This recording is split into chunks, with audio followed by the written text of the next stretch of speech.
idea is pretty simple. We want to go for basically now monitoring. So we want another machine which we can monitor with this. So before that, anybody any question regarding the setup of Nagios? I think we're fine with it. Or anybody has any doubt? Did you people try to actually go through the recordings or something? Yeah. Hello, guys. Am I audible? Yeah. Okay. All right. So let us say I want to launch a machine. Okay. So I'm just taking one, right, and then I'm gonna go and launch it.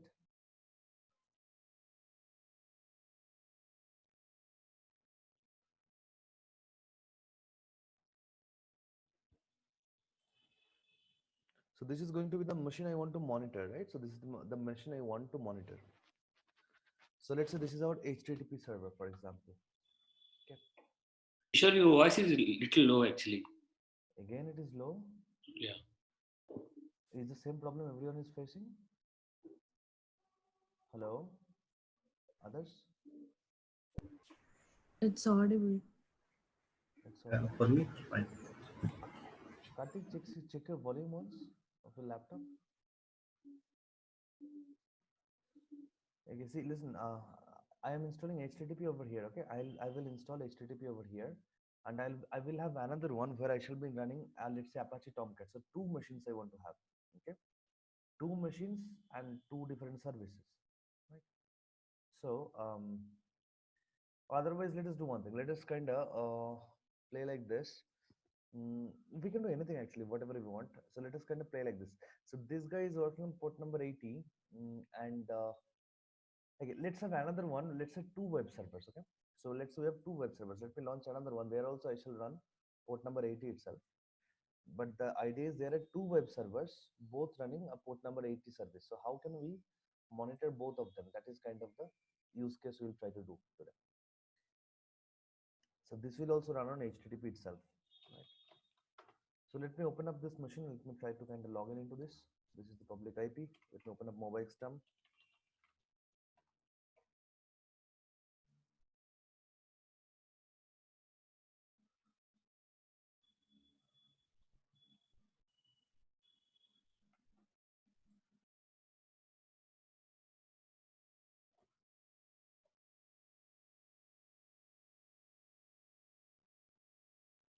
Okay.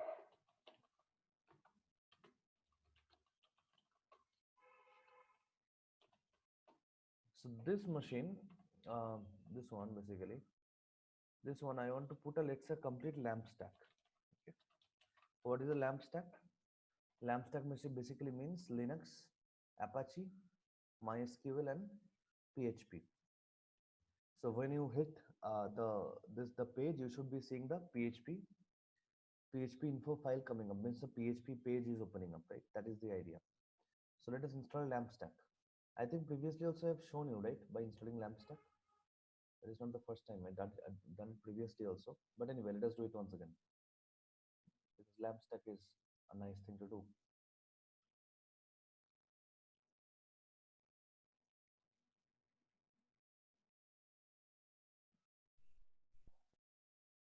Nice. So what we shall do? So Linux is this machine. Linux, Apache, MySQL, PHP. That is LAMP. So Linux is this machine. Apache let us install. So sudo yum install. Let us install all of them. HTTPD. This is Apache. MySQL. Oh, sorry. MySQL server and LAMP PHP. Okay. Let's go for it.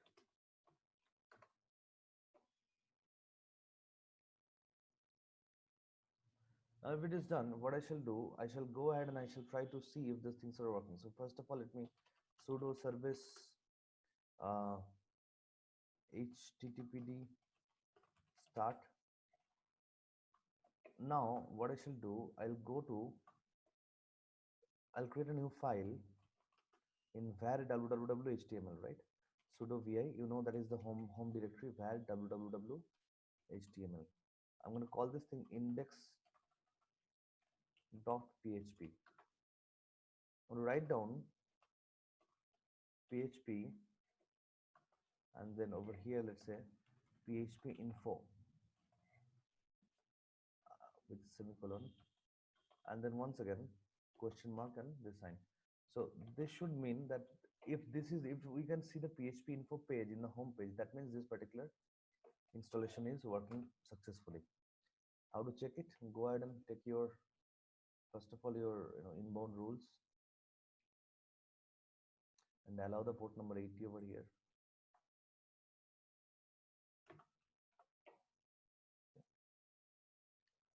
Copy this IP address, hit it, and you can see your PHP page is opening up, right? So now when you hit the IP address, you can see PHP page. If this is happening, that means you can see this in the Apache handler, Apache environment. A lot of things are coming up. If this is happening, that means your ultimately PHP installation and all these things are perfectly fine. So this is one. This is one of the server. Hi, Vishal. I have a doubt. Yes. Here, this page is because of whatever the script wrote it just now. Whatever Because you of that, exactly, because I created this file, na. yeah. That is why index.php.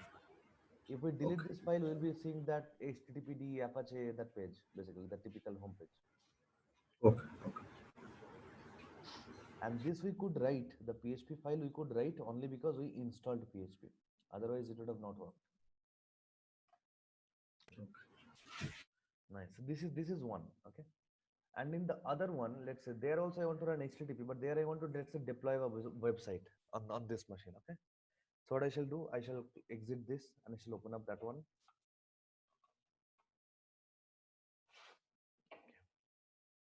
So let me edit the session and let me put that guy's IP address,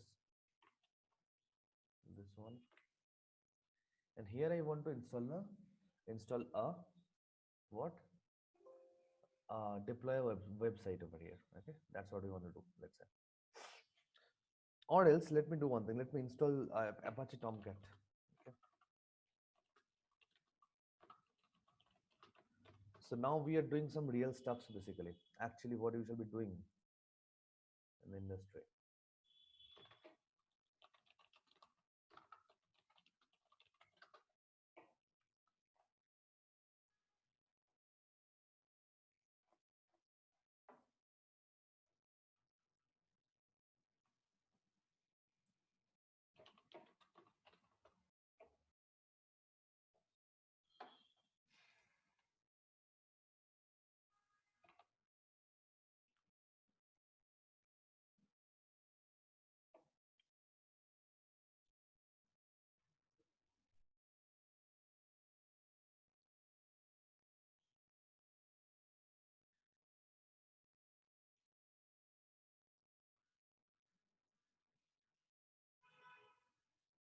Okay. So let us duplicate this one, right? Nice. And let us try to actually unzip this. So tar xvf and then Apache Tomcat, this one, right? So it is done. So now we can, sorry, we can delete the tar file. So rm rf star.gz, right? So now if I see, we just have this particular file, we can go ahead, we can run the Apache Tomcat, right? So kind of, so actually before I do that, let me go over here, let me do an ls. Let me change the port on which Tomcat is running. I want to run Tomcat also on port number 80. So in one machine, your so basically where is it? In this machine, lamp stack is running on port number 80, and on this one, on HTTP, we shall run Tomcat. Basically, on port number 80, we shall run Tomcat. Okay. Acha. Now see how we shall do it. We'll go to the let me check the bin folder. No, let me check the conf folder. Here we got this server.xml file, right? So this is the one that I want to edit. So vi server.xml. Let's open it up. Here if I search for 8080, now here you see, right? So here we have 8080, correct?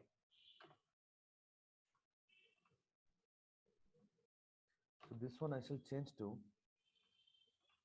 just 80 on port number 80. I want it to work, okay? So now if I do so,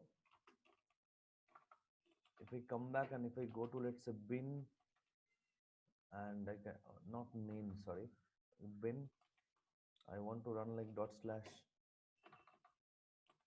startup.sh. Okay, Java, fine. Sudo yum install Java. You guys are understanding, right? I'm doing it pretty fast because this thing it is like the 10th time I'm doing.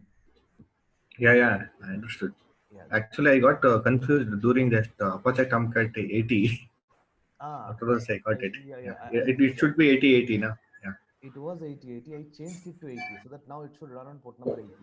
Whatever port Okay. it is 8080 because in the server XML file it is mentioned to be 8080. In the server Okay. XML file, we changed it, right? I'll Yeah, explain you. I'll explain you. Hang on a second. So now our Tomcat is running. So let us see if it is actually working on port number 80 or not. So let us open up port 80 over here.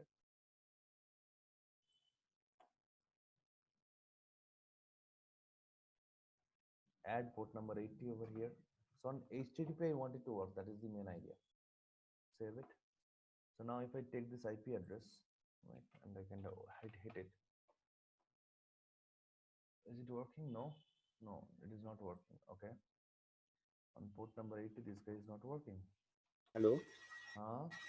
Vishal, your voice is actually very little slow. Very what? Little slow. Your voice. Slow. Yeah. Slow means we are not completely able to audible. The same problem Karthik is also facing. I don't know. Hang on a second. Let me see. That also fixed it, right? Something Yeah. went like that. Let me see. Mic. Okay. Volume is high.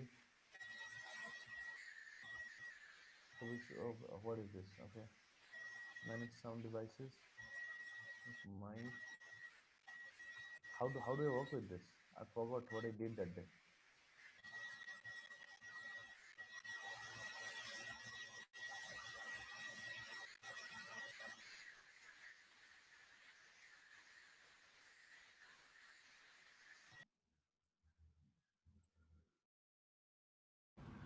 Okay, now it is fine. Yes. Yes. Now it's fine. It's okay or is it too much? Now it's okay. Okay, because this is the highest we can go. We cannot go more than this. Yeah. Yeah. Now you are completely audible. Okay, nice, great. Acha, now let us see what happened. Why did Tomcat not run on this port? Okay, Tomcat is clearly not running on this port. Okay, fine. Let us go and let us change the XML once again.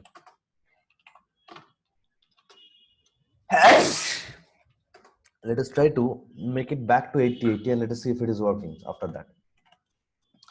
So we will go to, let's say, what is it? Server.xml. Typically, Tomcat runs on 8080 only. Okay, so what we shall do, we'll change it to 8080 once again. We'll save it. And we'll restart the service.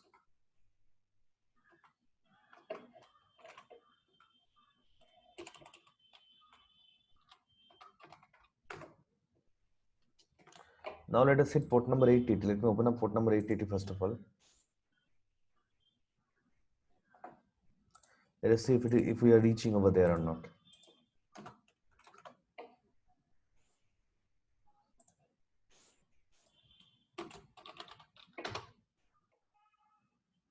We're not reaching, right? We're just not reaching. Something is very wrong about this particular Tomcat. Am I going a wrong IP address or something? 3.87.30.123. Okay. What is the IP for this machine? What is it called? Curl ipconfig.co. Sorry, ifconfig.co, not IP. 3.83, 30.123. Yeah, correct. Okay, so the question is, why is this Tomcat not being shown, not being displayed, even though it is running? What is wrong?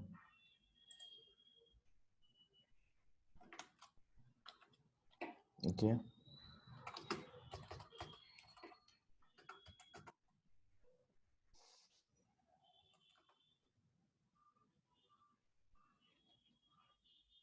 Let me shut it down first. So,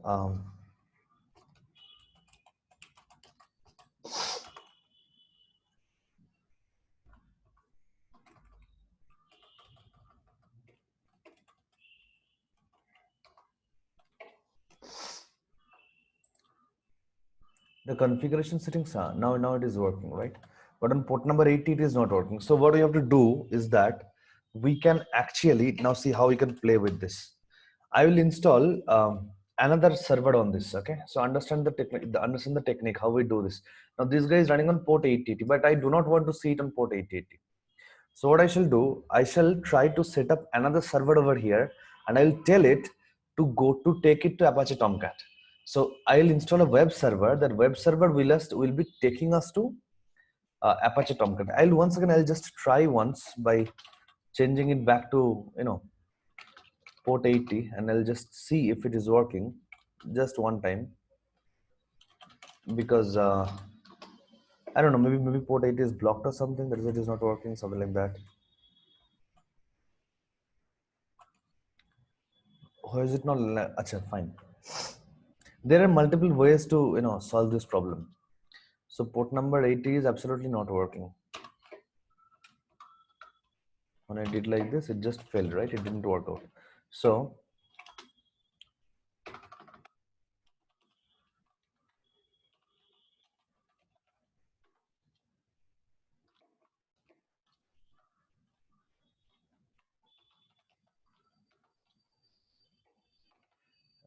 port 80 didn't work, right? Let us now check it out. No, it is not loading on port number 80. Okay, so this guy will not work on port number 80. That's perfectly fine. We will keep it 8080 itself. Okay, and we'll put a web server. Oh, sorry, what did I do? We'll put a web server in front of it so that we can actually come to port number 80.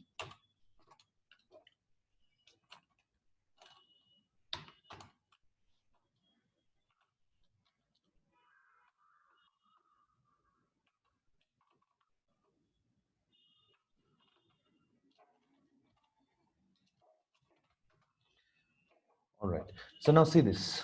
I'll just go ahead and shut down and start up once again, and just verify that it is working on port number 8080, because I need it to run first of all. That is the first thing. It is working. So see what I shall do. I shall first of all, I shall go ahead and I shall install a web server in this, right? So let me install, let's say for example, Nginx or something. Nginx is a pretty much good web server. Do I have that in yum?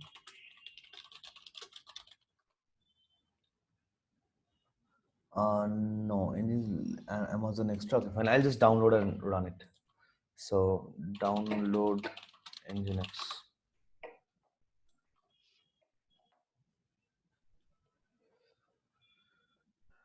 Okay. Wait a second. Install Nginx on. Actually, we can do an HTTPD also, right? So we can install HTTPD.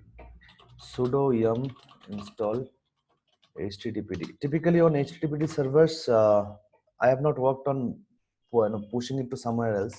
So now on this machine, on port number 80, HTTPD should be running. Okay. On port number 80, I need to start the service.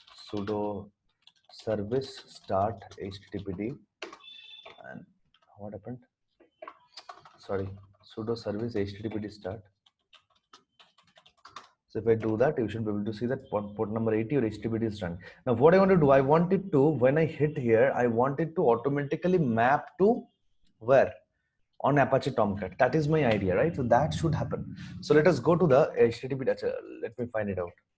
So HTTPD redirect to directory.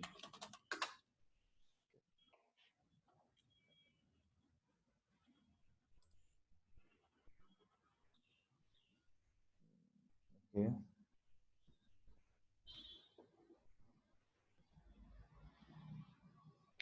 HTXS file. So to create an HTXS file, are you understanding what you're trying to do? Anybody? I mean, anybody having any doubt on the objective? What we're trying to do? Are we all clear on this, guys? So Vishal, can you please explain once again? What I'm trying to do is that when I hit this IP address, I want to go to Apache Tomcat directly. Apache Tomcat is running on port number 8080.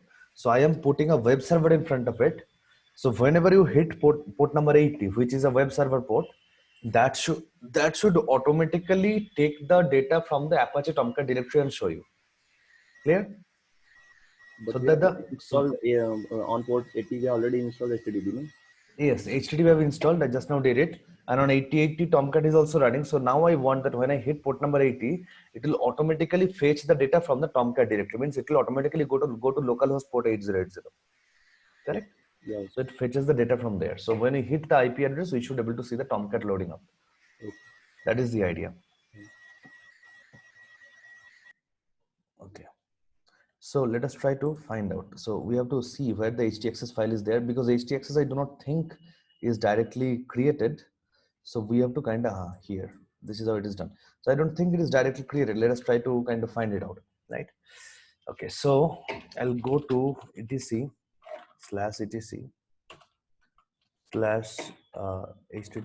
and let us see what we have over here. We have a conf.d.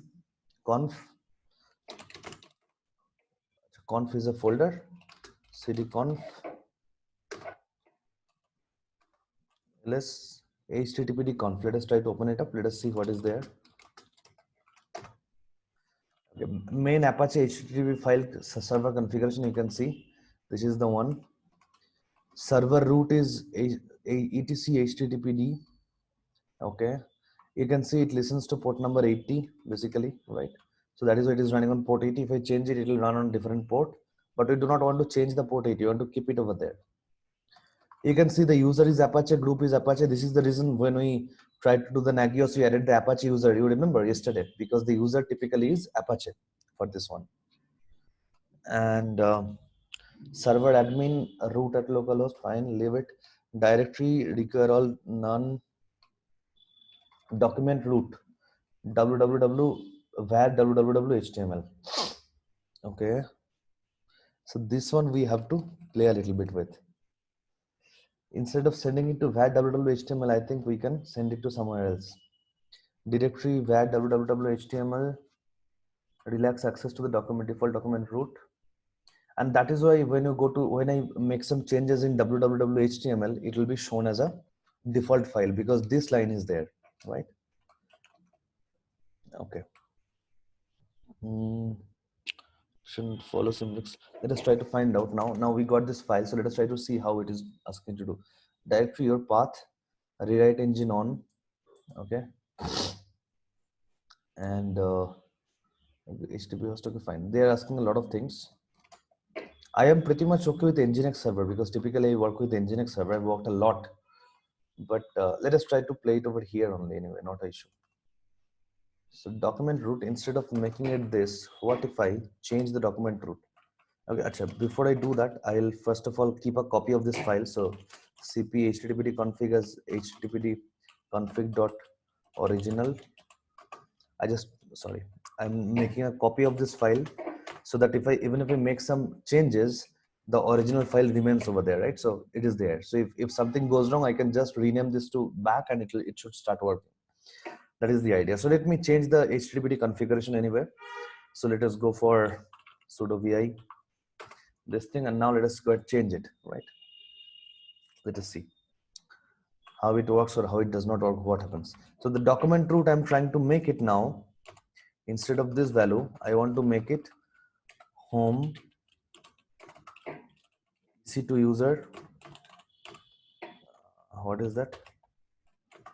Apache something. I need to find out the name. Wait a second, let me refresh it over here. Apache Tomcat 850. Copy file path. Okay, I can actually go to web apps folder and copy the file, but this one, right? But I can just copy this file path.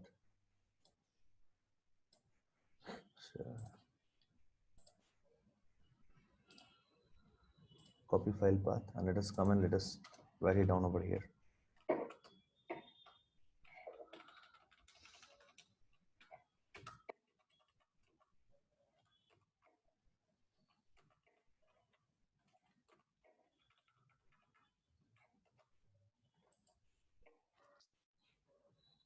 Aha.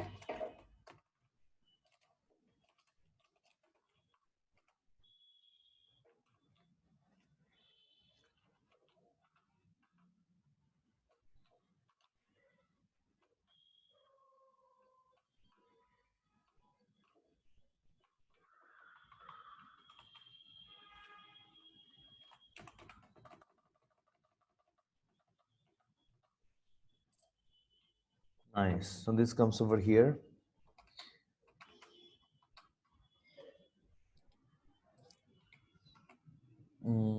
I think I'll change it over here also.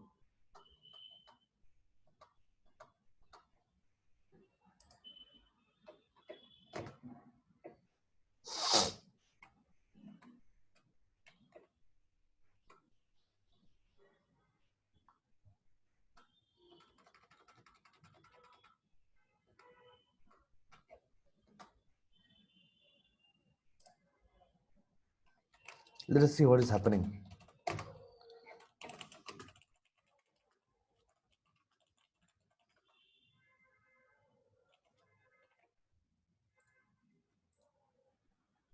It is coming 403 forbidden. Okay. Wait a second. It is probably happening because this folder does not have a permission. Apache Tomcat. Let us check the permissions for this folder. It is execute permission, right? From everybody. 775. Then it is perfectly fine.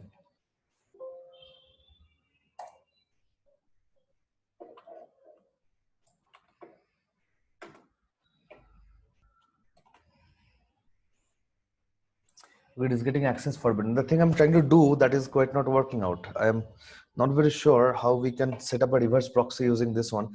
This thing is called a reverse proxy. When you're trying to confront a application server with a web server. So people will hit the web server and you want them to go to the application server, right? So that's the main idea basically. Let me try to find out if I can find out something. HTTP related to Tomcat. HTTPD load Tomcat. See, there is a file on this. Install Tomcat and Apache HTTPD.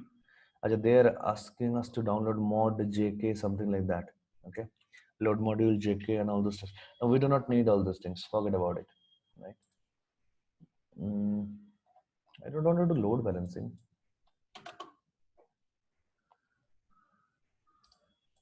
In Tomcat only this particular thing is given.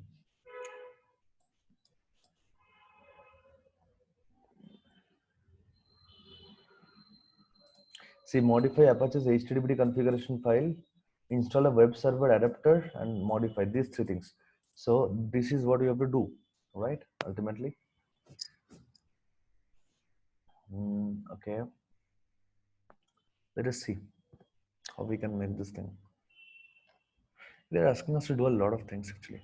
Fine, let's not waste time doing this particular thing. I'll show you this one if possible later using Nginx web server or something that I am very good in doing.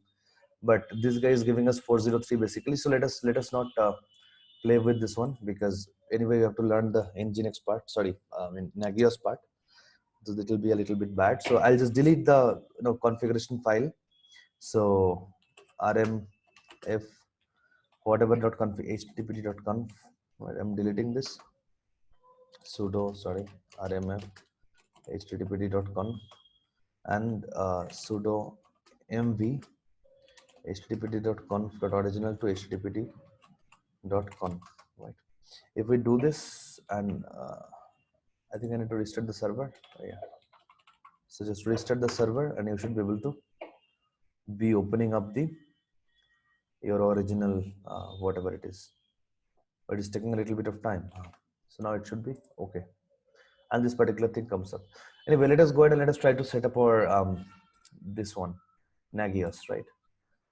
So now this is going to be a little challenging. Try to see what is going on over here.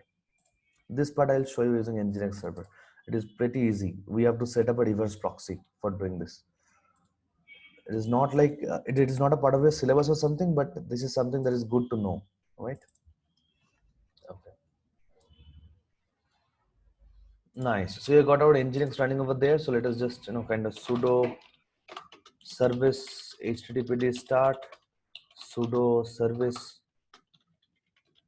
nagios start, right? So now if I take this IP address, I hit on port number 80 on Nagios, I should be able to see it is asking me for login. Nagios admin, Nagios, I think. Yeah. And here we are, right? So this particular thing is up and running. Now what do you want to do? We want to add more hosts over here. It is just, checking the local host, right? And if you come to the services, it is just looking at the services of the local host, right? So you want to add a new host, you want to add a new service. In fact, you want to add 2 hosts and 2 services, right? So how do you do so? First thing is adding a host. See, now we have to go to cd etc user local, no, user nagios, I think. What is happening? What happened? Am I writing something wrong? User local nagios. Here you have to go.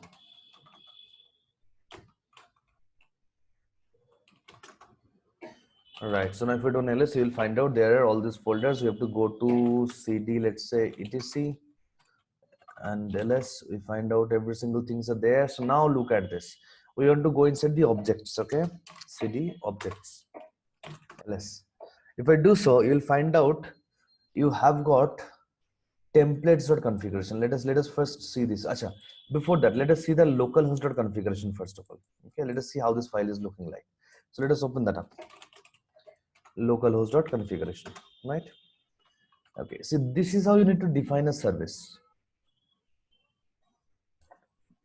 This is how you need to define a service. So it is a local service. It is using a local service. So what is a local service? I'll tell you. It is inheritance basically. There is happening a lot of inheritance. The host name they are writing as localhost, right? And they are doing a swap usage checking command. So after that, you can see there is a localhost on which they are doing an SSH command check, right? They are doing an HTTP command check, right?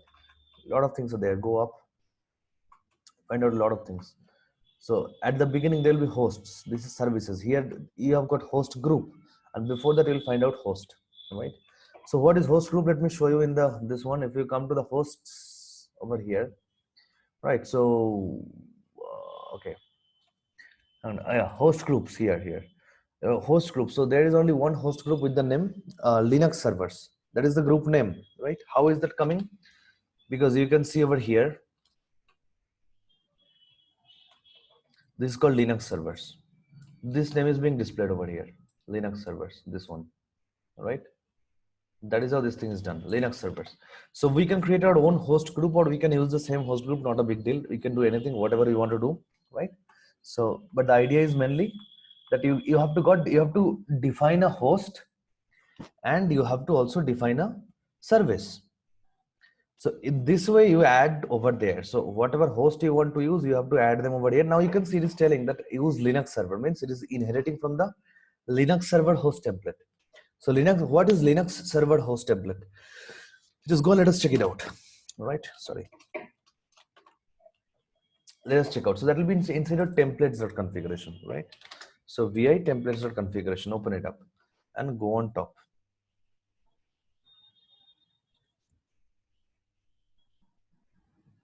Nice. So now if you come over here, you will find out that we have got define host with the name generic host.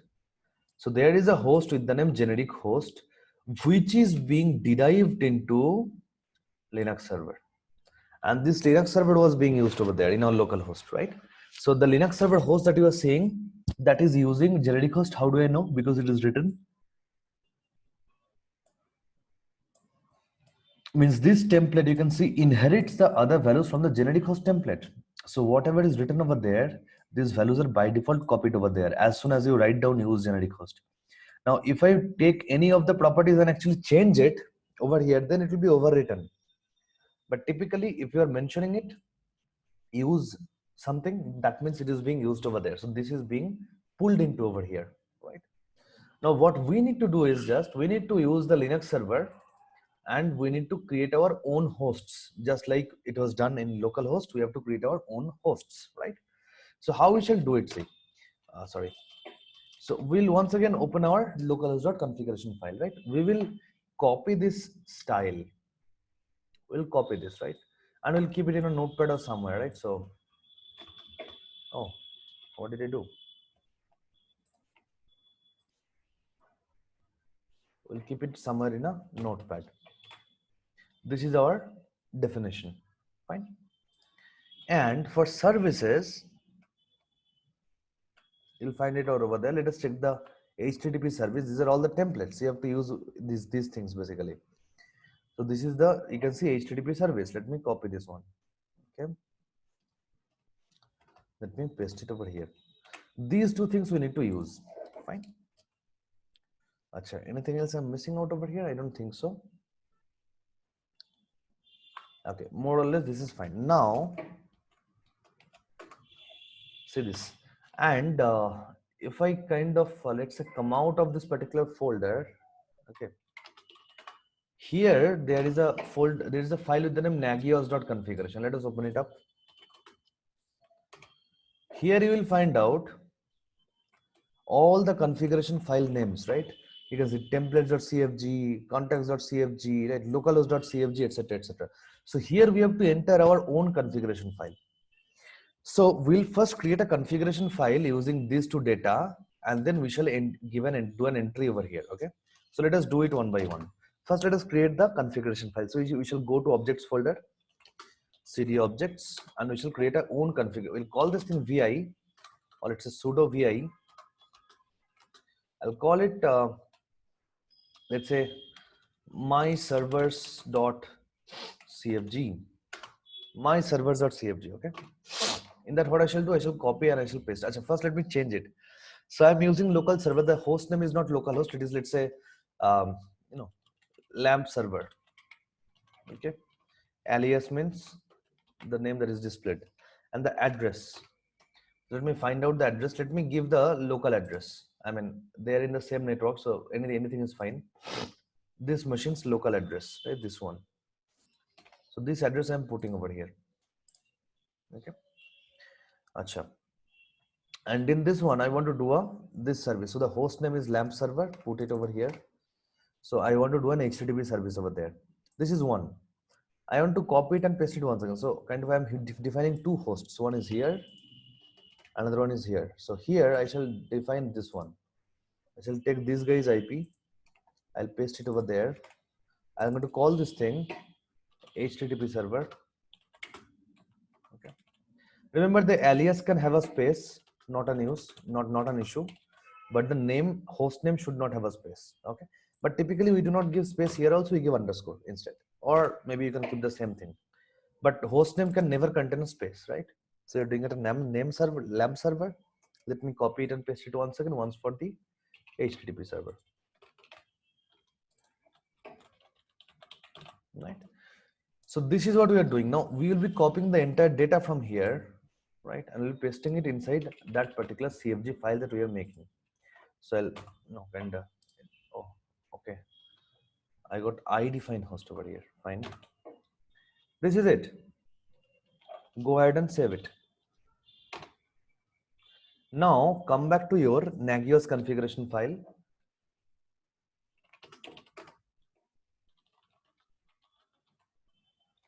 Nagios configuration is called my servers.cfg, right? So we have to enter that information over here.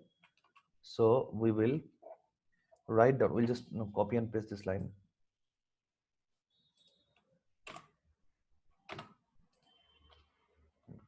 We'll come up over here, we'll write down my servers.cfg.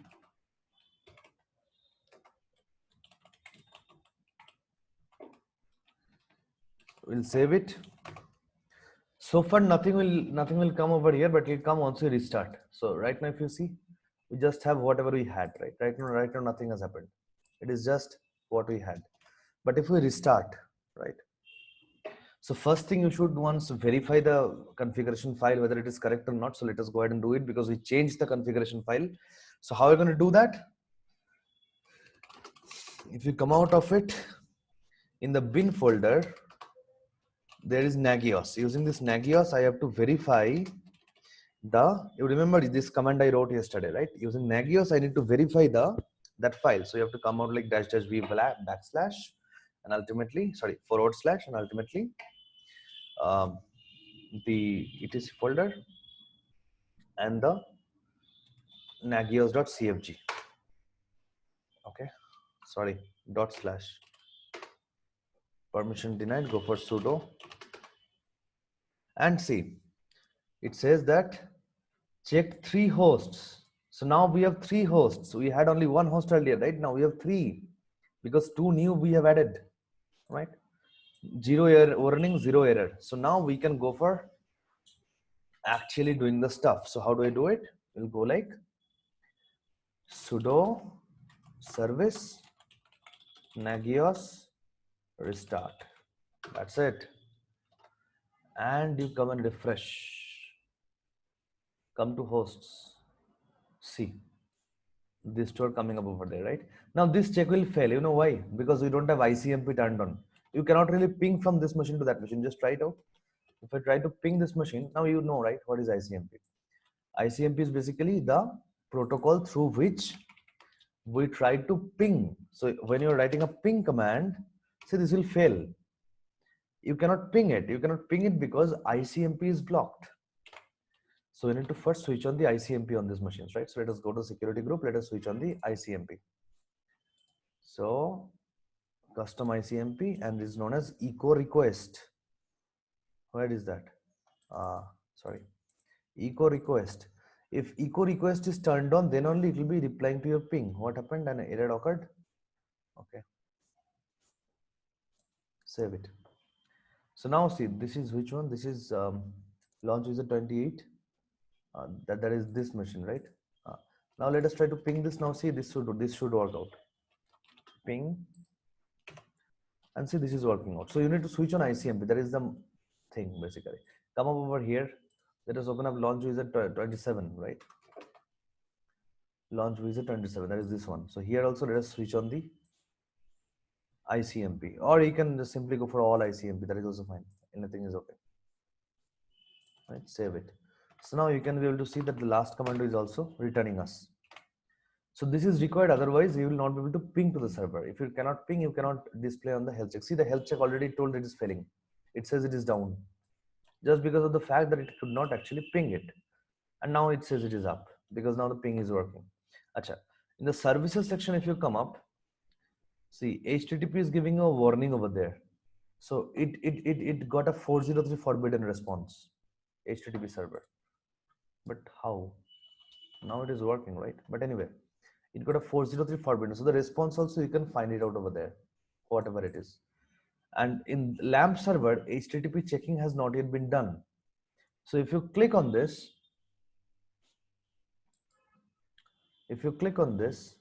okay, the service has not yet been checked. So no information is available. Let's wait for some time till the service is checked.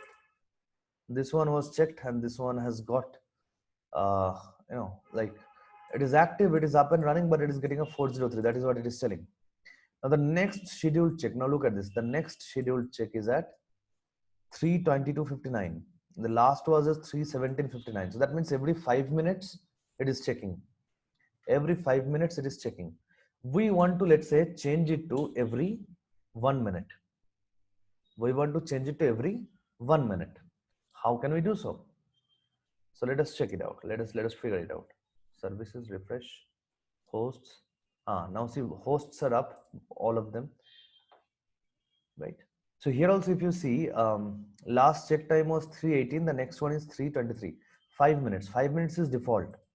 We want to change it so that it can ping it every minute, or every minute we can get a service notification. See, the HTTP, this is working right now. This has got a OK message. Okay. So we have to find it out right now. So I have to change it. So now how do I change? Remember, it is called the last check time and the next schedule check. Basically, the check period duration, right? The period duration, after how many time it keeps on doing the checking. Come over here.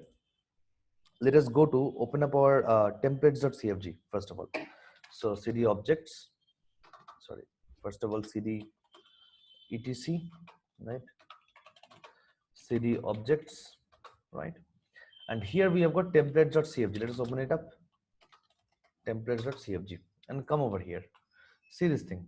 Check period, check interval is 5. It is written, and that is why it is not working out. So I'll copy it from here. I'll not change it here because if I change it here, all the Linux servers that are there, that will change. I want to change it for a specific machine.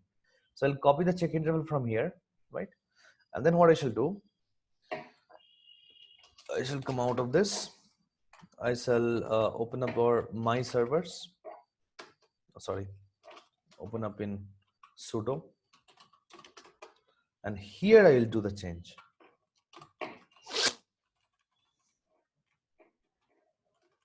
I'll paste whatever I copied. This is the one, right? Check interval, it says 5, right? I want to make it for this one at, let's say 1. Sorry, black space. And for this one, let's say I want to make it like 2 minutes. It's just on me, whatever I want to make it. And to make it, let's say 2 minutes.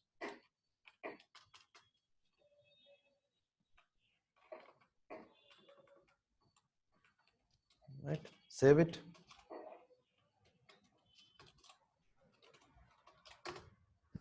Restart. Sudo service nagios restart. All right. Now if I come here and refresh the screen, come to your host, select it and see. So last check was 317. Acha, next is 322. 5 minutes only. Okay, I think the change has not yet taken place. Come to the LAMP server.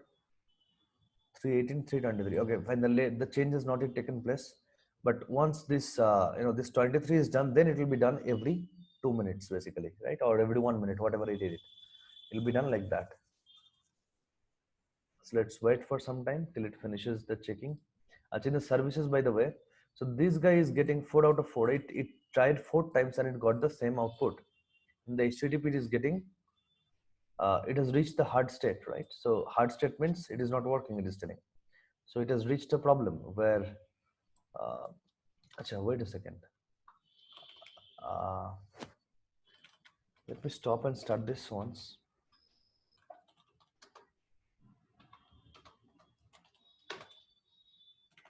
Then refresh.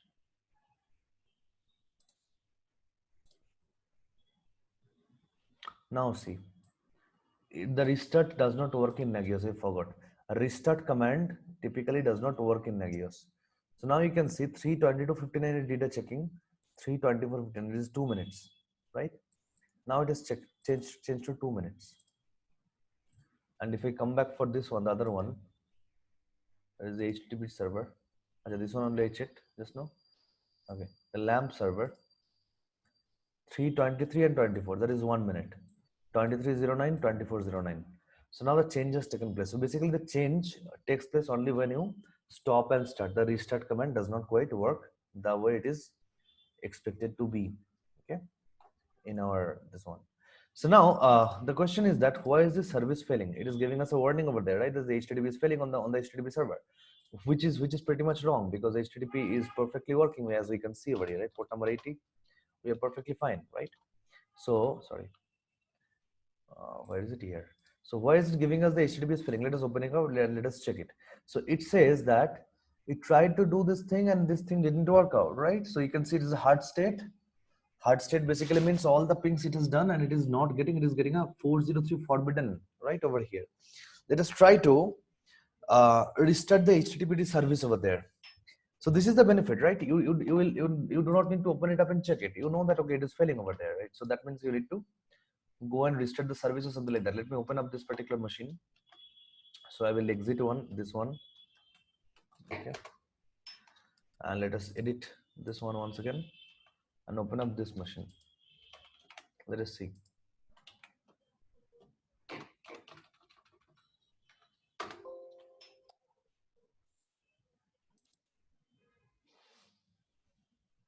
Right. So let us sudo sudo service httpd stop. First, let me stop this httpd service, and then let me see that this thing actually fails. Okay, this will fail if we stop it, because it will not be able to reach there. Simple. It will just not be able to reach there. So it will come to a critical state, right? So you can see the next scheduled check is at 3:37, right? That is just 2 minutes later, and it is failing. So now let us go ahead and let us start it back. This page should be again coming back, right? Now let us try to refresh this, come to the services, and let's wait for this particular thing to do a checking on this particular thing, and let us see what is the output for this, right? So you can see you are also getting this understanding that it is running for 8 minutes of 4 seconds of time, right? And all those things, everything is working out over there. And okay, so this is your more or less the services and hosts that you can find out, right? Here also, this machine also got an HTTP issue, HTTP 403 forbidden. I don't know why this guy also got a 403 forbidden. Localhost is not running any HTTP anywhere. There is no HTTP running in the localhost. Acha. Okay, and what else? Okay, so now you will find out as current users, that also you can find out, right? So you know how many users, one user currently logged in.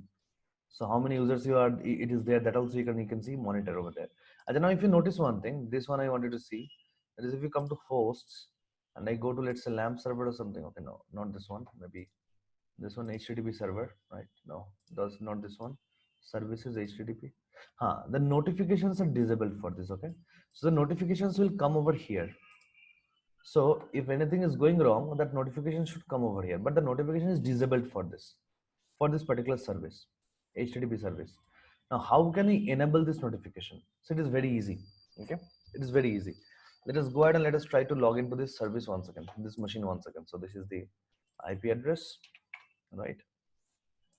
Let us log into that machine. So I'm editing it once again, right? See this. If I once again take you to, or from here only we can operate, etc, sorry, user local and nagios etc, and within that, let's say, objects, and within that templates.cfg. If you open up this file, you'll find out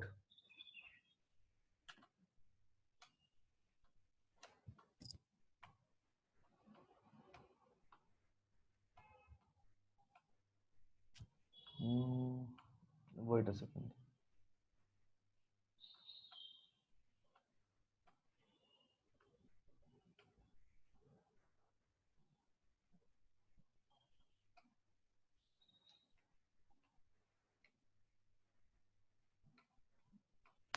Hang on a second.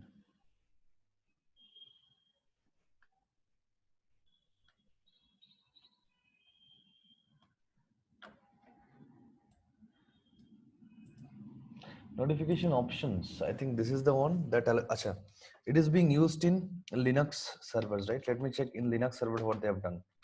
So I'll just open up Linux server, that one, localhost configuration basically.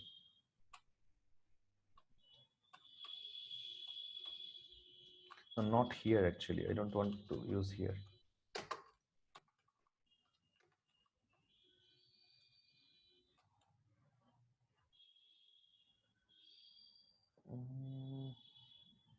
Host notification commands, service notification options.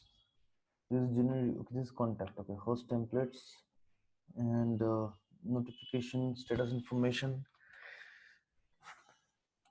Notification period is 24/7.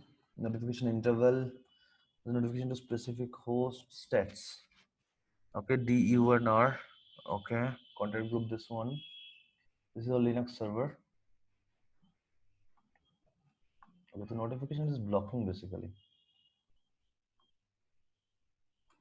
Windows server, generic host, printer switch, and this is the one I was looking for. Notification enabled. We have, this is the one we need. Okay, so we need this one. So we have to turn it on or off something basically.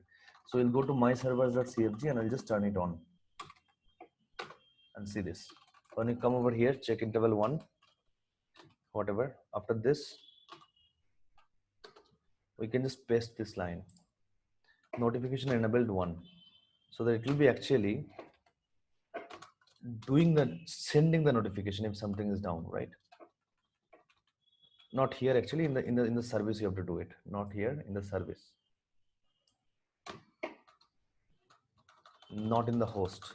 The host will always send notification, but the service. So let us come to the service. Oh, it is there, na? It is 0, it is written over there.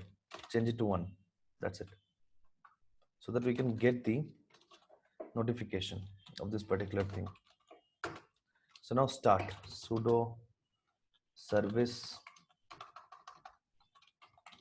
nagios restart, sorry, start and stop and start, stop, ultimately start.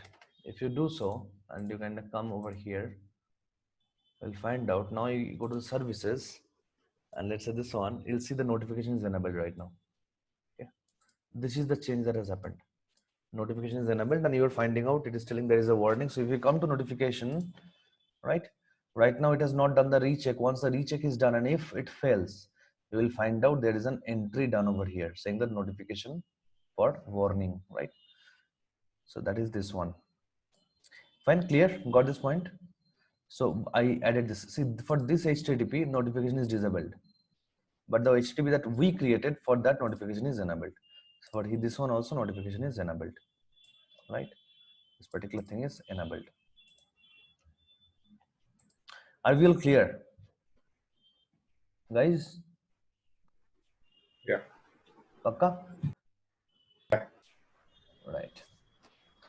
Achha, apart from that, there is nothing much to do over here. You can see these things like, you know, like downtime and all those stuff. So schedule host downtime, schedule service downtime. You can go ahead and do these things. So what are the schedule host downtimes? You can just add one thing over there. You can add this thing over there. Service downtime is there. So service downtime basically does not mean that the host or the service will be deleted or pause something. That point of time, the monitoring will be inactive.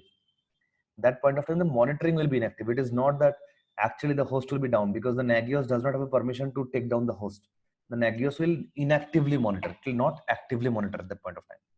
That is what is happening over here. The process information will find out over there, like exactly whatever things are going. You can shut down, restart the process, right? Disable notification, all these things you can do. There are certain things that you can do from top, right? But anyway, nobody does it typically from here. We will do it always from the Linux machine itself.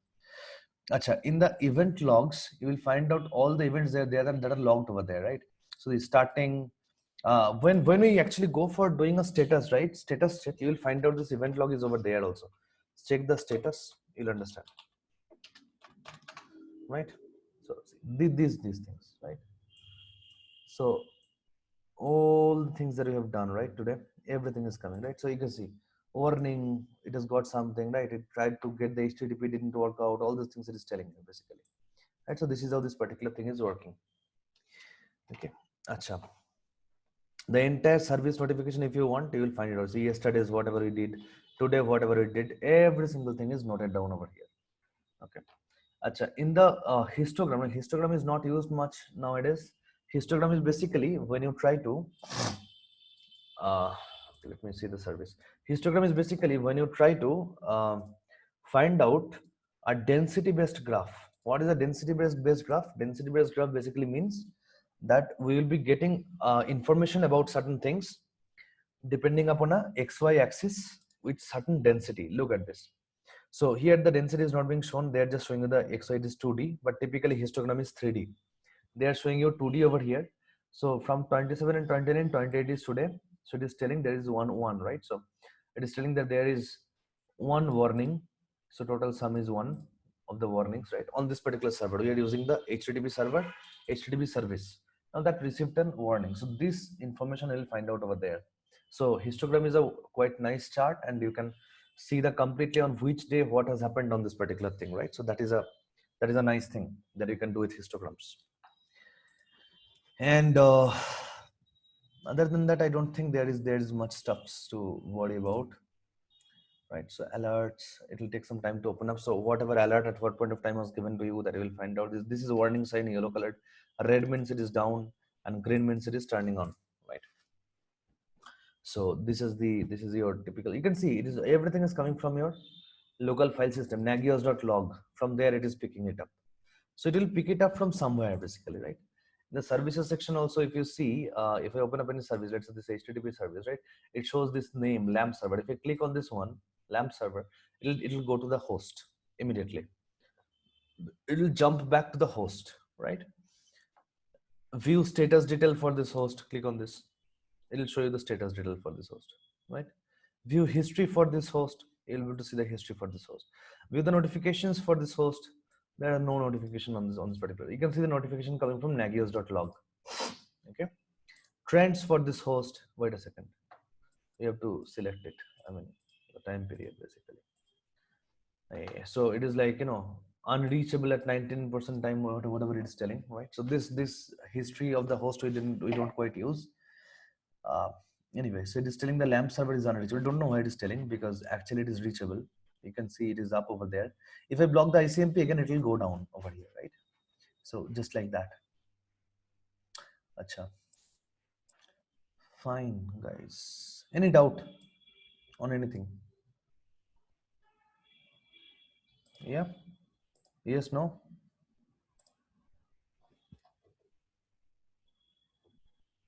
Yes?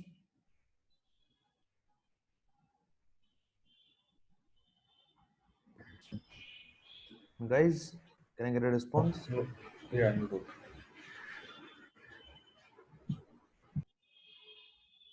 Pakka, everybody, can I get a response, please? Yeah, it's good. We need to actually practice it. You have to practice it, Yeah. right? So there are a lot of things over there, right? So the first thing that comes into picture is setting up Nagios, which is pretty straightforward. You need to just download the packages and then configure them and make them. That's it. Then you have got your this service and host configuration files which you need to manipulate, right? So this is how you do it. You inherit from from the template something is inherited, and from there something else is inherited. So from template you are inheriting the template into the Linux servers that was there, which we further inherited, and we changed some variables like the notification enabled variable. We changed certain variables, we changed over there, right? So that is how this particular thing works out pretty much. That is what it is. There is nothing more to worry about it, but this much if you can do, then you are pretty much good to go. Clear na? Mithun, what about you? Junaid? Yeah. Like I have one doubt. How do we set the threshold? For For okay, fine. See, come here. So this is which machine? This is this one. Okay, let me take you. The threshold part is here. This one, maximum check attempts. Okay. See, if I copy this and I kind of come out of this. Achha. So let us say this HTTP server. So it says that if 1 out of 10, right? If 10 times it is attempting and then it fails, then it is failed. So I want to make it, let's say if 2 times it fails, it is failed. So what I'll do now, I'll go to myserver.cfg, right? And in the that.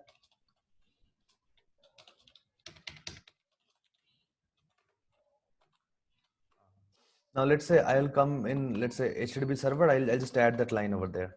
That is how you do it. So threshold changing. All right. I should have told this. I kind of forgot this. Okay. Maximum check items, I'm making it to, let's say 3 over here, and I save it. If I do so and I start the service, sudo service nagios stop and start. If I do so, then you will find out. Come and refresh this. Come to hosts. Go HTTP server changed it. Become 1 of 3. Correct? Got it? Yeah. This is how you change the threshold. So at how many checks you want to make it fail. This is just the typical health check. Nothing else. Fine, great. Understood? Yeah. So once this exits from the contacts.cfg, It will send you email. whatever email ID is there, it will send, right? Basically, you will find it out. That typically what we do, we will be keeping this notification page open. So you see the warning is now coming, right? Because I enabled notification. So you will find out all the critical notifications. So wherever it is going, you can see notify service by email. So there is no problem. You can find it out everything over there. Okay. Acha, what about others? Moina, understood? Hello? Yeah, kind of. Kind of, any doubt? Actually, there's so many things. It just went over my head. I have to check again. Okay, so do this thing, and if I do this thing, and if required, we'll keep one day. I mean, after there are just two things remaining in our course. We have got Ansible, we have got Terraform. So after that is finished off, we'll keep a doubt session for one day. Okay, which day I'll explain in the projects. I'll keep a doubt session. So that day we can, till that point of time, you can all prepare. So that day we can sit and we can figure the stuffs out. Fine. Yeah. Okay. Shall fine. All right then. I'll close up the session for today. Right. We shall sit tomorrow once again. 8 o'clock. Okay.